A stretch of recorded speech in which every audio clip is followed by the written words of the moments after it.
जय सिया राम। स्वागत है आपका हमारे YouTube चैनल पर, जहां हम आपके लिए लाते हैं धर्म, आध्यात्म और ज्योतिष से जुड़ी महत्वपूर्ण जानकारियां। इसी कड़ी में आज हम बात करेंगे गुप्त नवरात्रि 2025 की। इसके शुभारंभ की तिथि, पूजा विधि, धार्मिक और आध्यात्मिक महत्व, साथ ही इससे मिलने वाली चमत्कारी लाभों के बारे में भी आज के इस वीडियो में हम चर्चा करेंगे। लेकिन सबसे पहले हम ये जानते हैं कि गुप्त नवरात्रि 2025 शुरू कब से हो रहा है। इस वर्ष आषाढ़ गुप्त नवरात्रि की शुरुआत 26 जून 2025 से हो रही है और इसका समापन 4 जुलाई 2025 को होगा।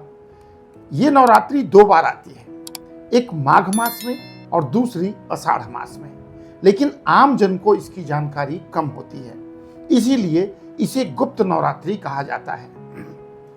गुप्त नवरात्रि का धार्मिक और आध्यात्मिक महत्व क्या है, इसको समझने का प्रयास करते हैं। गुप्त नवरात्रि विशेष रूप से तंत्र साधना, मंत्र सिद्धि और आंतरिक आत्मसिद्धि की जागृति का श्रेष्ठ समय होता है। इसमें 10 महाविद्याओं की उपासना की जाती है, जैसे काली, तारा, भुवनेश्वरी, छिन्नमस्ता आदि। इन 9 दिनों में मां दुर्गा के गुप्त रूपों की आराधना की जाती है, जो सामान्य नवरात्रि से अधिक प्रभावशाली मानी जाती है। अब यहां पर एक प्रश्न है कि गुप्त नवरात्रि का आध्यात्मिक महत्व क्या है, क्यों इसको हम फॉलो करें। तो ये समय ध्यान, तप, साधना और अंतर्मुखी विकास के लिए सबसे उपयुक्त समय माना गया है।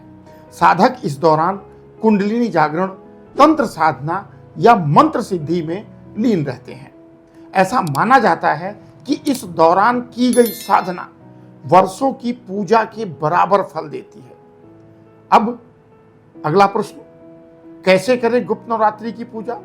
और इस विषय में बहुत विस्तार से तो नहीं, संक्षिप्त विधि पर हम चर्चा करेंगे, क्योंकि एक आम गृहस्थ व्यक्ति जिस भी विधि से अपने आराध्य की सेवा करता है वह पूरी तरह से स्वीकार की जाती है। तो करना कैसे है। प्रातःकाल स्नान करके अच्छे यानी स्वच्छ वस्त्र धारण करें, पूजा स्थल को शुद्ध कर कलश की स्थापना करें, मां दुर्गा के गुप्त रूप की मूर्ति या चित्र की स्थापना करें, प्रतिदिन घी का दीपक जलाएं और मां को लाल फूल, चुनरी, कपूर, सिंदूर आदि अर्पित करें। दुर्गा सप्तशती, अर्गला स्तोत्र या महाविद्याओं के बीज मंत्र का जाप करें। इन 9 दिनों में गुप्त दान देना बहुत पुण्यकारी माना जाता है। काले तिल, नारियल, वस्त्र या अन्न से संबंधित दान का भी बहुत महत्व है।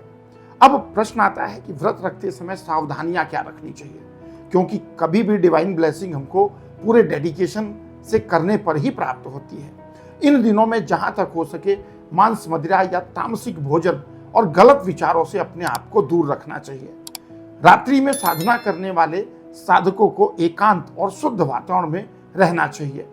अगर आप तंत्र साधना नहीं करते हैं तो साधारण रूप से मां दुर्गा की पूजा करके बहुत अच्छे लाभ प्राप्त कर सकते हैं, लेकिन करें पूरी श्रद्धा और विश्वास के साथ। अगर आप इन नियमों का पालन करेंगे तो डेफिनेटली आप उस कृपा की अनुभूति स्वयं महसूस करेंगे।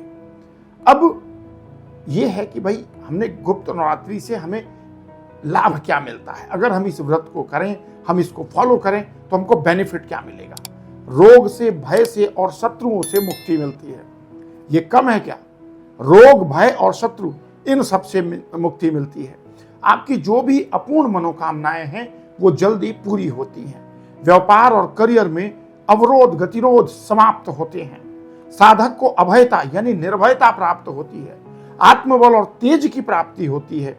ये समय कर्म बाधा, दोष निवारण और ग्रह शांति के लिए भी बहुत ही महत्वपूर्ण होता है। गुप्त नवरात्रि एक ऐसा दुर्लभ अवसर है जहां आस्था और साधना के मिलन से चमत्कारी परिणाम प्राप्त किए जा सकते हैं। चाहे आप तांत्रिक हो या सामान्य भक्त, यह समय अंतरात्मा को जागृत करने, जीवन की रुकावटें हटाने और दैवीय ऊर्जा को अपने जीवन में आमंत्रित करने का श्रेष्ठ अवसर है। अगर आपको ये जानकारी उपयोगी लगी हो तो वीडियो को लाइक करें, कमेंट में जय माता दी जरूर लिखें और चैनल को सब्सक्राइब करना बिल्कुल ना भूलें। फिर मिलेंगे एक और रोचक विषय के साथ। तब तक के लिए मुझे दीजिए विदा और प्रेम से कहिए जय श्री राम।